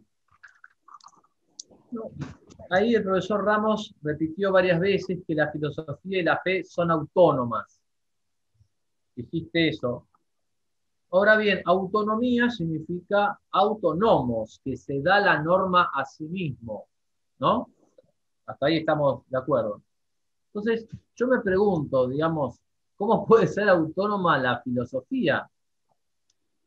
O sea, si la filosofía se da la norma a sí misma, significa que no hay arriba de la filosofía, esto entiendo yo, no hay arriba de la filosofía una sede superior, pero vos aceptás que hay una sede superior por encima de la filosofía. Entonces, no, digamos, me parece como inconciliable que pueda ser autónoma y que haya algo superior a la filosofía. Es una mera opinión. Quizás te entendí mal, pero te pediría que bien, una respuesta sobre eso. Esa autonomía viene de auto por sí misma y nomo significa ley, ¿no? Tiene una ley propia, ¿sí? Tiene una ley propia que es independiente de la ley de la revelación, es decir, el objeto formal quod, el cómo es que estudia la filosofía su objeto, es independiente del objeto formal quod teología. Es autónomo, es decir, no necesita del objeto formal de la teología, la filosofía, para ser filosofía. Entonces, que sea autónoma significa que el punto de partida de la filosofía, el procedimiento, el método y la finalidad son distintos. El procedimiento racional, metodológico, sistemático. El punto de partida, el ente sintético que captan los sentidos. El procedimiento es por demostración deductiva y la finalidad es el saber por el saber mismo. Eso es lo propio de la filosofía. No es que yo niegue que la revelación es una instancia superior. Lo que yo estoy diciendo es, se puede descubrir las verdades propias de la filosofía sin necesidad de acudir a la revelación y de hecho es más auténtica, es más auténtica y más rigurosa la filosofía cuando procede de manera autónoma. Cuando, por ejemplo, un ateo me dice, mira, yo como científico he descubierto que el ente tiene causa, que este mundo tuvo un comienzo y que ese comienzo es uno. El científico que dice eso es un científico espectacular y si llegó por la ciencia a descubrir esas verdades, es mejor científico que aquel que dijo, mira, la verdad que yo creo que hay una causa de todas las cosas porque lo dice Génesis 1:1. Así que voy a tratar de hacer experimentos para ver si puedo probar esto que por la fe yo ya tengo. Yo le llamo mucho mejor filósofo al autónomo, es decir, a aquel que con un procedimiento que parte del ente y que racionalmente va deduciendo principios por analogía, que aquel que trata de explicar racionalmente su fe. Yo no le llamo buen filósofo a aquel que toma su fe, ya sea islámica, hebrea, judía, lo que sea, y que después trata de justificar esa fe por vía racional. Para mí esos son de los peores filósofos que hay. Y les llamo filósofo por amor a ellos, pero en realidad no les llamaría filósofo a alguien que toma como punto de partida de su especulación la fe de su religión. Entonces, si no puede ser filósofo, no puede hacer teología, porque la teología toma como punto de partida su religión. No. La teología y la filosofía tienen objetos distintos. La teología está basada en la autoridad de Dios, con argumentos probables, como dice Santo Tomás de Aquino. El punto de partida de la teología es la autoridad de que Dios ha hablado.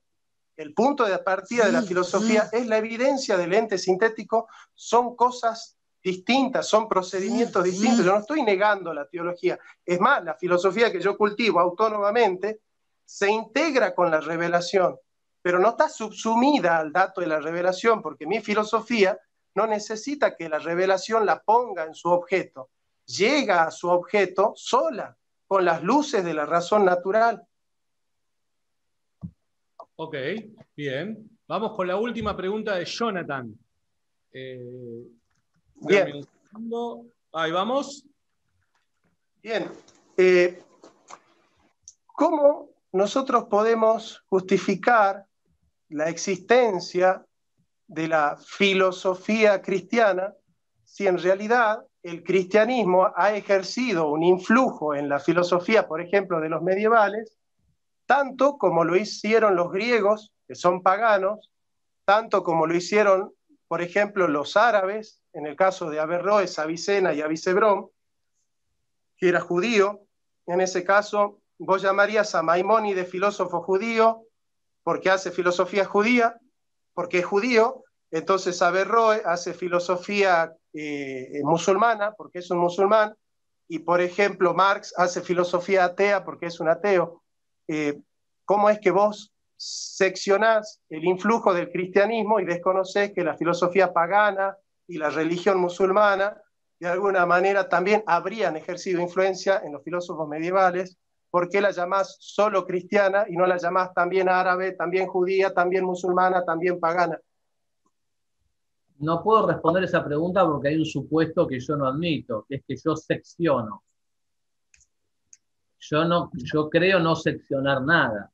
Yo reconozco que hay una influencia del judaísmo en la especulación razonablemente que haga un judío, del Islam en la especulación que razonablemente haga un árabe o musulmán, y me imagino, y sé por mi propia experiencia y por la ajena, que las vidas de Chesterton, de Lewis, de Kierkegaard, de Manuel García Morente, de un conjunto de intelectuales, vieron enriquecido su patrimonio cultural, filosófico, gracias a la revelación. No es que la revelación, o sea, la revelación así como les dio verdades históricas, también le dio verdades filosóficas, pero no es que Dios vino para eso, vino para salvarnos. Pero además de eso, hubo y hay un conjunto de verdades filosóficas que llegan con ocasión de la revelación, y además de eso hay un conjunto de verdades filosóficas a las cuales los intelectuales cristianos llegan a desentrañar, a inferir a partir, que son propiamente filosóficas, y llegan a desentrañar y a purificar, ¿no? Por ejemplo, Manuel Ocampo Ponce cuenta que de alguna manera el concepto de acto-potencia fue purificado y que los medievales lograron sacar las verdaderas conclusiones del concepto de acto-potencia de Aristóteles, que en Aristóteles queda limitado obviamente al tema de la materia y la forma. Sin embargo, los medievales, creyendo en la revelación y admitiendo la existencia de los ángeles, llegan a también atribuirle una composición de materia, de acto-potencia al ángel, cosa que era impensable en la filosofía griega. Pero ahí, ¿qué hacen? ¿Hacen filosofía o hacen teología? No, hacen filosofía, porque lo que están haciendo es atribuirle a una entidad intermedia, superior al hombre e inferior a Dios, una constitución de acto y potencia. Hay un montón de conceptos que también se purifican.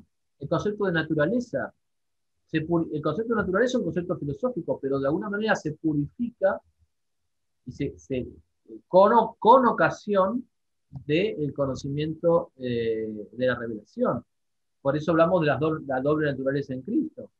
El concepto de persona también se purifica con ocasión de la Trinidad, pero siguen siendo conceptos propiamente filosóficos. Entonces, lo que decimos es que hubo un influjo benéfico, ciertamente benéfico, de la revelación en la filosofía. Ahora, ¿eso qué hace? ¿Eso supone que yo voy a ir con un ateo a decirle esto? No, no, porque yo voy a buscar, es una cuestión de prudencia, yo buscaré el lugar que más a mí me convenga para plantear la conversación con el ateo, y entonces quizás lo encare por el tema del principio de causalidad, lo encare por el tema del origen del mundo, lo encare por el tema del diseño, un diseño que me lleva a un diseñador que es Dios. No, no veo que eso me destruya o cancele el concepto de filosofía cristiana. Ok, ¿querés repreguntar, Jonathan? Bueno, Santo Tomás dice, contra facta non fit argumentum, contra los hechos no hay argumento. La filosofía parte de la realidad y es en el análisis del ente donde la filosofía encuentra su objeto material, que es el ente sintético. Si el cristianismo ha ejercido un influjo en la filosofía, ciertamente hay pensamientos cristianos, hay un pensamiento cristiano, pero eso no es filosofía cristiana. En rigor estricto, la filosofía es realista cuando parte de la realidad. Ese es el punto de partida de Santo Tomás y de Aristóteles. No sé si Juan Carlos Monedero comparte. Comparto en que la filosofía parte de la realidad, y para eso es filosofía realista, y no parte ni del pensamiento, ni de una idea de lo que debería ser la realidad, que parte del ente. Ahora, lo que no comparto, lamentablemente, Jonathan, en esta charla tan interesante, no comparto que eso cancele la posibilidad de una filosofía cristiana. Y creo que justamente si hay filósofos cristianos es porque hay la consecuencia de que hayan filósofos cristianos es la filosofía cristiana. Y creo que eso es inseparable. Bien, buenísimo. Bueno, acabamos de terminar esta tercera etapa. Vamos a arrancar con el tiempo de preguntas y respuestas. Tenemos algunas. No quiero ya extender esto demasiado. Voy a arrancar con, obviamente, pregunta para Juan Carlos Monedero. Santiago Lozano dice lo siguiente, Juan. Obviamente, a ver, yo hago la pregunta para Juan Carlos Monedero y una vez que responda Juan Carlos puede agregar algo Jonathan, ¿no? Ya sea mostrando su conformidad, disconformidad, sea lo que sea, lo puede hacer.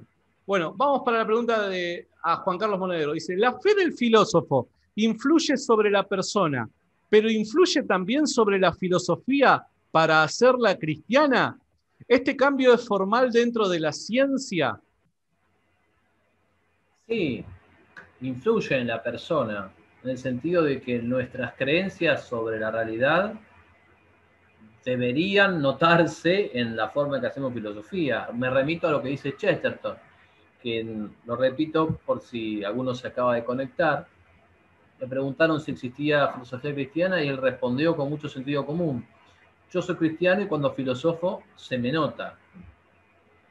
Y Antonio Caponetto, doctor en filosofía, agrega, y si no se me nota, me voy al infierno, ¿no? Con una suerte con mucho humor, pero también con mucho realismo. ¿Qué quiero decir con esto, Santiago? Que evidentemente se tiene que notar, pero esa influencia no consiste en introducir verdades clandestinamente que no han sido probadas, ni consiste en apelar al argumento de autoridad. Me gustaría remitirme un poco a mí mismo, a lo que decíamos al principio.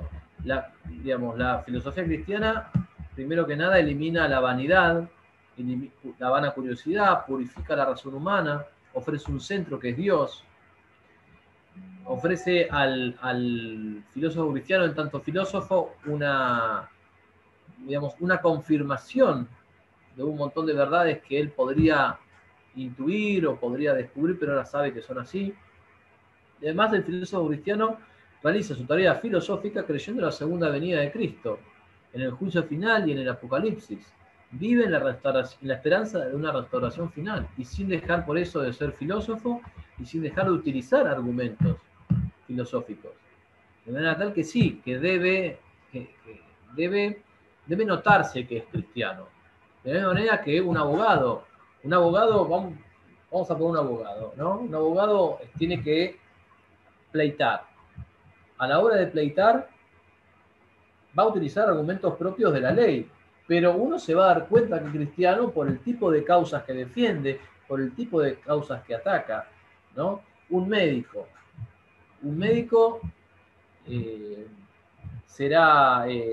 tiene que ser un buen médico y tiene que utilizar los instrumentos propios de la medicina, pero se va a notar que es cristiano por las cosas que hace y las que no hace. De la misma manera que utilizo esos ejemplos, pasa con la filosofía cristiana, pero con un agregado de que hay un cuerpo de verdades, hay históricamente un resultado de esa filosofía cristiana. No es solamente algo que se dice, o sea, la filosofía cristiana no es una entelequia, hay un cuerpo de verdades, de libros, de textos, que son lo que se conoce como filosofía cristiana. Entiendo. Jonathan, ¿querés agregar algo a eso? Sí, yo parafrasearía la frase de Chesterton y de Caponetto diciendo que al filósofo no se le tiene que notar que es cristiano, o judío, o musulmán. Se le tiene que notar que es bueno. Y a un filósofo se le nota que es bueno cuando conoce la realidad y cuando la explica minuciosa, detallada y ordenadamente, como lo dice Santo Tomás en el capítulo 1 de la Suma contra los Gentiles. Es decir, a un filósofo se le tiene que notar que es un buen filósofo conociendo la realidad. A mí no se me tiene que notar que soy cristiano. A mí se me tiene que notar que yo soy un buen filósofo. No se me tiene que notar que soy judío, se me tiene que notar que soy un buen filósofo. Eso es lo que se le pide a un filósofo, no que sea cristiano, que sea bueno. Y si un filósofo defiende la vida y entiende que el ente tiene causa y entiende que el amor es el fundamento de la participación metafísica y que los ángeles son ilemórficos, no es porque es un filósofo cristiano. Si un filósofo defiende la vida y ataca la filosofía de género, porque se le nota que es cristiano, sino porque es un buen filósofo. Y lo que le pide uno a un filósofo es que sea bueno, no que sea cristiano. Yo le pido que sea cristiano para que se salve, para que tenga vida eterna, no para que se le note en la filosofía. Yo no quiero que en la filosofía se le note lo cristiano, quiero que se le note lo bueno. Bien, buenísimo. Ahí por momentos te perdía la señal, Jonathan. Ahora parece estar bien, pero, Sí, pero no. nada. Por las dudas te lo comento. Dice Jordi Pariona Lume, dice, pregunta para Jonathan Ramos, ¿cuál es el mejor camino para encontrar la verdad? ¿Ciencia, matemática, arte, filosofía u otra cosa? Depende, cada ciencia tiene su objeto y su objeto formal y su objeto material, su procedimiento. Entonces, la mejor manera de conocer de manera fija, estable, universal y necesaria a los entes finitos en cuanto a su materialidad y su función corporal es la ciencia biológica y física y química. Si vos lo que querés conocer es la causa primera del ente finito, tenés que hacer filosofía. Si vos lo que querés hacer es conocer el plan de la salvación, tenés que hacer teología. Eso depende de qué clase de verdad quieres conocer tú. Si quieres conocer verdades físicas, pues bien, tenés que hacer física. Si querés conocer el plan de la salvación, tenés que hacer religión cristiana, teología cristiana o judía. Si querés conocer la causa primera del ente común, tenés que hacer metafísica. Entonces, cada región de entes tiene su propio objeto, su propio método y su propia disciplina. Bien. Juan, ¿querés sumar algo más a eso? Ok. ¿Estás de acuerdo con lo que dijo Jonathan? Pregunta para Juan Carlos Monedero de parte de Jorge Carrillo.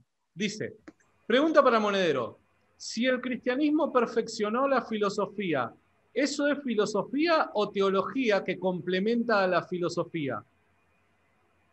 Es filosofía, porque justamente en la filosofía cristiana no se utiliza el argumento de autoridad, en la teología se utiliza el argumento de autoridad. En la filosofía cristiana los contenidos a los que se llega son accesibles en línea de principio por la razón natural. En teología los contenidos no son accesibles en línea de principio por la razón natural. Bien, ¿querés agregar algo a eso, Jonathan? Sí, me parece una buena pregunta y yo agregaría que no se define el carácter de la filosofía por la religión que profesa el filósofo.